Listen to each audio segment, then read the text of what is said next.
What is good, YouTube? It's your boy cbmarcus, and we are back with EWT's finals for the very first bracket. And as you can see here down below, this is the run that we had with our Sun team. We basically played off against Kurt Bilbo, coach of the Old English Ice Cubes, in quarterfinals. And we had a very slim margin of victory, winning 2-0 as the clocks were kind of going down to the timer. So pretty interesting game there. In semifinals last week, we played against Ginginny's coach of the Texas Tornadoes, and he had an ice team, basically just like ice plus Coco, Lottie, Corv, and Clef, and that meant that the Metagross could pop off, especially being backed by Torkoal with Sun, especially to mitigate two of their weather setters, as well as G-Darm and Azu to break and clean respectively. Very interesting match, go check that out if you haven't seen it, but as you can see here today, we're in the finals, and there's one person that stands between us and the championship for the first bracket, and that is none other than the creator of EWT himself, Automatic, coach of the Nijmegen Nuzleafs. It's going to be a very fun one, but there's no weather this week, at least on my opponent's side. It is instead replaced by some terrain users, as you can see here. There's the Coco, which is going to be setting up electric terrain, and there's going to be the Rillaboom setting up its grassy terrain. Very interesting in their own right, but of course, a lot of their offense is very scary. Outside of that, there's the Victini, the Mienshao, and the Cinccino. And the bulk of the offense all gets breaking capabilities, sweeping capabilities, and U-turn. So very scary, lots of versatility. But enough of the bulk of the offense. Let's talk about the offensive bulk in the back. Because there is a Mandibuzz, a Vape, a Bronzong, and a Weezing. And we can't really forget the Stunfisk, because he did bring Stunfisk to the prior two games to this match. So very interesting defensive core, and we're going to have to focus on that a lot because we are also running offense as well. As you can see here with the first Mon, we are bringing Landorus, which was on the bench. There's actually 4 Mons that we hadn't used throughout the whole run that we're now bringing, so that's pretty cool. Landorus being the first one is there basically to get up rocks and die. And that's kind of it. It's there to get up rocks, SD, maybe test to see if the Bronzong is levitate or not, and then explode.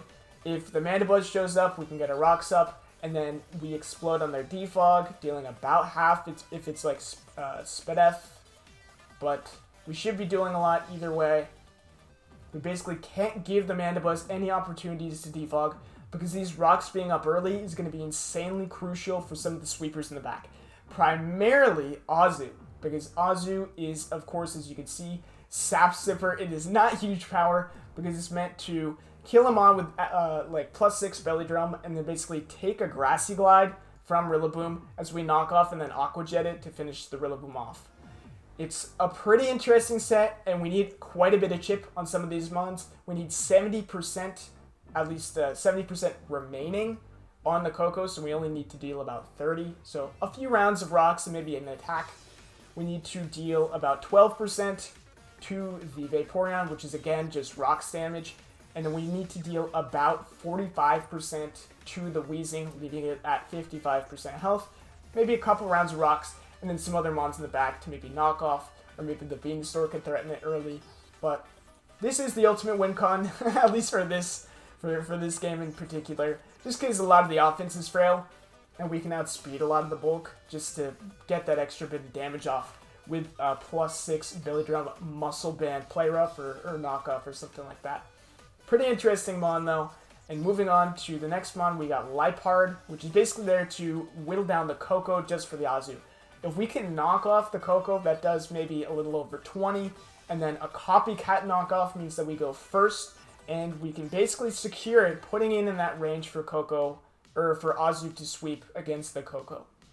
It also has Gunk Shot and U-Turn just for some mixed utility. I could have put a lot of moves here, and honestly I think Otto's going to be fearing a lot of moves in those 2 slots, just because it can run T-Wave, Play Rough for the Mandibuzz, Encore, Taunt, Toxic, a whole lot of different moves. So honestly, I think the underratedness, I guess, of Liepard is going to be a pretty big factor in its utility, but it's just kind of there to get enough damage on some of these mons, just to get in and then get out or maybe die. It is max attack though, so hopefully we do enough to some of these mons for the cleaners. Speaking of the cleaners, we do have the kommo-o. It is there to basically get up a Clanger's Soul and sweep I don't know what opportunities it'll be able to have to do that, especially because, of course, with Clangersoul, we're going to be reducing our health by 33%.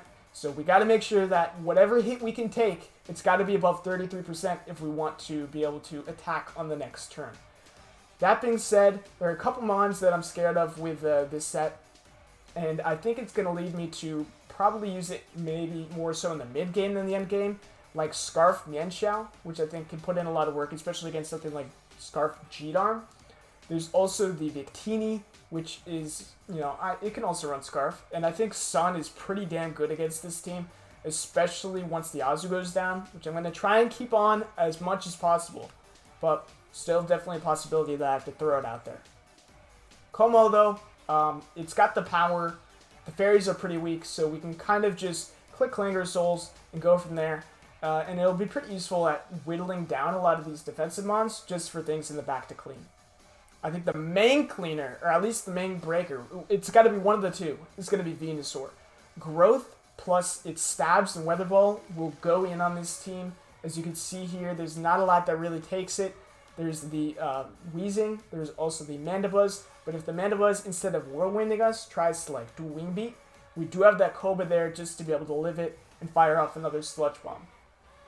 Other than that, though, there's maybe Heat-Proof Bronzong, but Otto has to kind of play a bit of a gamble, determining whether or not it's the Venusaur in particular is going to be running Weather Ball or Earth Power.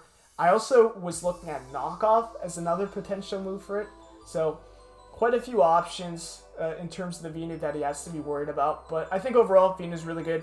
Cobra Berry is not only for the Mandy though, it's also for a Scarf Brave Bird Coco, so we can take that and then Sludge Bomb, especially if we're going to be using Giga Drain a lot. We can mainly recover that health back, and then as the Coco maybe tries to come in revenge, we can just, eat the hit, Sludge Bomb, and go from there. Torkoal, of course, is going to be the Sun Setter for the Venu. We're finally bringing, standard Sun, I guess. At least, the two Sun partners that you'd really expect. This Torkoal is Spadef, and it's just there to keep rocks up, maybe if the Mandibuzz gets rid of them. Rapid Spin away their own hazards, whether it's rocks from the Bronzong or from the Stunfisk, or maybe some miscellaneous hazards from the Wheezing or from the Swirlix. And it's also there just to be a general nuisance. If rocks doesn't show up, we can kind of keep this thing around. We can toxic stuff, flamethrower stuff. So overall, it's just there to be a bit of a stalwart to their offense.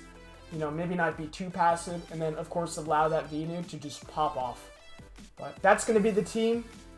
Here's the match. Enjoy. Alright guys, so apparently during the finals week I got very violently sick. I basically got some very nasty chronic stomach problems that kept me from eating, and so my commentary during this game was very scattered. As you can see, I'm very skinny as is. I basically lost 6 to 8 pounds. So I really had to be eating there, and I was really sick. It was really not fun, but I brought a lot of energy to this game, but my commentary was really shit, so I'm post-commenting this. As you can see here, that's my reaction to no Rillaboom in the starting 6 for Otto's team, and also no Rockers. That's kind of why I was looking at leading the Torkoal instead of the Lando-i, which I'd usually led. The Swirlix and the Cinccino were very, very interesting brings. I think the Swirlix was there for sticky webs in case I was Scarf Darm, maybe to just limit the potential of that mon against mons like Coco or the Victini. That being said, there's some things that go in. There is, two very offensive teams being pitted against each other in this, so really the fastest offense prevails, I think, in this case. But again, very interesting. The Cinccino is actually a mon that I didn't prep for as much as I probably should have. I think something like Life Orb Triple Axle seems pretty scary, especially against a team like this, where there's no mon that naturally outpaces. I do have some priority with the Copycat and with the Aqua Jet, and also have the Venusaur and Sun that can potentially do stuff, but if I'm in a pickle, and I don't really have the pieces that I can pivot around with, that Cinccino could be pretty scary. But other than that, pretty straightforward. GLHF to Otto, I think that's what I'm saying here. I'm kind of laughing because I was talking about Sap Sipper here with the Azu, which was such a really, it was an interesting set. It was equally interesting as it was probably dog shit, but it was pretty cool. And honestly, I just need the chip on the Koko because there's no Wheezing, there's no Bronzong. I maybe need a little bit of chip on the Vaporeon, but other than that, that's kind of it. From here, basically, you know, leading off with the Torkoal, as I said, wanting to keep that lando-i's sash intact. I was honestly thinking that maybe it was in my best interest to lead lando-i, just looking at the Victini lead. He does fire off a Blue Flare, and in Sun, that is going to be doing a lot of damage, even to Spadef Torkoal. I do get out my Rocks, though, which is basically, you know, the first point of my game plan. I just want to be able to whittle things down to put them in range of maybe a kommo-o sweep or an Azu sweep. I was also looking at, in the team builder, or at least in like the preview, the potential for Koko. Even though there are 2 fairies, you know, it still looks like it could do a lot of damage. As you can see here, though, Otto does miss the Blue Flare, even through the Victory Star, which is really unfortunate. And I do land the Toxic, which, if I'm not mistaken, is less accurate than that Blue Flare. But we do get this Victini on a timer, and I'm basically thinking to myself, well, if there are no rocks, you know, I can kind of play around with Torkoal a little bit more precisely. I don't, you know, have to keep it at a really high amount of health. And I really only need like 16 turns of Sun for the Venu to either pop off or, you know, be dead in the end. I was thinking this was Specs at this point, though, and clicking Flamethrower was pretty interesting. But from here, you know, the Torkoal is at pretty low health. I do want to keep this thing around. So I'm basically thinking to myself, like, okay, is there T-Bolt or Energy Ball? Do I go into Azu or maybe do I go into Lando? I was thinking Azu, but I really didn't want to sack the win con right there. So I decided to go into Lando and use my Focus Sash. I was expecting, I guess, like an Energy Ball from here, or maybe like a Psychic or something, but he does opt for T-Bolt, which is pretty cool. So he is on a timer, he's going down, and right here, I'm like, you know what, fuck it, let's get an SD off. I was expecting him to go into like a Vaporeon or a Mandibuzz, just something that I could boom on, especially if it was the Mandy. I really wanted to kill that thing right off the bat, so nothing could defog. That being said, defog was like a little interesting, because if he did want to defog, then he couldn't have webs up beforehand. Either way, we are just getting the SD. I expect him to switch, and I did get punished for it. We did get burned, and you know, it is what it is. I usually say that during a lot of my matches, but you know, if you can't take the Blue Flare misses, then, you know, you can't really complain at the Blue Flare burns. So it's all good. You know, a little greedy, but I felt like I could kind of afford to play a little bit greedy as well there. And from here, I basically get to go into Helios, the Venusaur. As you can see, you know, lots of YouTubers on my Pokemon's names. We got Helios here, the Lando, what was the Lando? Shay. And the Torkoal was Aaron, which is Aquarius's turtle. That's the only non-YouTuber in this cast of characters. But from here, the Mandibuzz does come in. It does look to be Spadef, just because it takes about 25. And from here, I'm kind of lost. I'm trying to figure out what I want to do. I feel like going into the live part, though, is pretty nice. We do end up wasting about 45 seconds, just kind of mulling that one over, though. But this turn ended up being pretty important. As you can see here, the Mandibuzz does knock off, so no foul play. Didn't click dual wing beat either, which I felt like it seemed pretty free, or like Brave Bird in a matchup like this. From here, though, I click knockoff. I think there's a lot of like mystery around the set that a live part could bring, because it could have been like physical with Play Rough or something like that. You know, obviously Prankster versus Dark types is not the greatest, so I couldn't have like encored this thing, but you know, it's still something that I feel like Otto maybe has to look out for. But we do get the knockoff, and we do get the boots knocked off, which is going to be pretty pivotal for any sweeping capability of any of the 3 mons in the back, whether it's the Venu, the kommo-o, or the Azu. From here, the Azu comes out, or not the Azu, the Tapu Koko comes out, and my Sunlight goes out, which is nice, which means I can basically set up with Azu, and I won't be mitigated by my own weather. Or I can go and set my train up again. But from here, I just click Copycat, just trying to get as much damage off as possible on this Koko. It looks like it's at roughly 20-ish%. It's getting close to 30. It's probably in between 20 and 25 from here. But at this point, I'm thinking, you know what? I think Mandibuzz being chipped and basically being at half means that I can break with some Sun. So from here, I just decide, you know what? Let's just go into Aaron. Let's sack it off. Let's get 8 more turns of Sun and see how things play out. We do have to kind of worry still about the Azu in the back being hindered by the weather, which is, you know, it's a little interesting because we don't have a lot of leeway with that mon, especially because it's not huge power this turn or this game. But from here, we do get to go off into Helios, and we basically get a free growth in the face of the Coco. They can Brave Bird us. We do live it. They can U-turn. They could maybe discharge. I think that would be the only play that we're really scared of, other than maybe like getting up screens. But at this point, we do get a growth off, if I'm not mistaken, as Auto goes into the Victini. Yes. And the Victini, it apparently isn't boots. I'm not sure what the item was. We didn't really swap teams after this match. But the Victini does go down. And from there, we get a nice free growth on the death. So 1 indirect kill goes to the Torkoal. And Venusaur is ready to maybe claim a couple more. From here, if I'm not mistaken, the Venusaur is met with a Mandibuzz. No, it's met with a Cinccino. That being said, you know, if this thing is Scarf, we outspeed it by 1 point. If I'm not mistaken, we hit 138 speed, which, when it's doubled, obviously in Sun, it outspeeds a Scarf Cinccino by 1 point. And with +2 Sludge Bomb, we were doing roughly 126 minimum. So there was really no amount of investment unless it was like, I guess like max spit FAV or something that could really look to take this. So that crit didn't really matter there. That being said, if, you know, for some reason it did survive, a triple axle would have been pretty damn deadly. But from there, that's kind of when I was thinking to myself, like, am I doing anything wrong? Like, is there anything going on with this matchup that I was unaware of?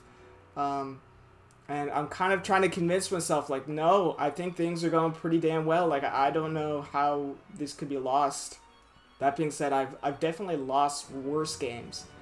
From here, the Mandibuzz does take 25 and then goes immediately out into the Vaporeon. I guess, you know, I saw it as some, like, Sun stalling just because I couldn't O-code the Vape with a Sludge Bomb. I had to kill it with a Giga Drain for it to go down in 1 turn.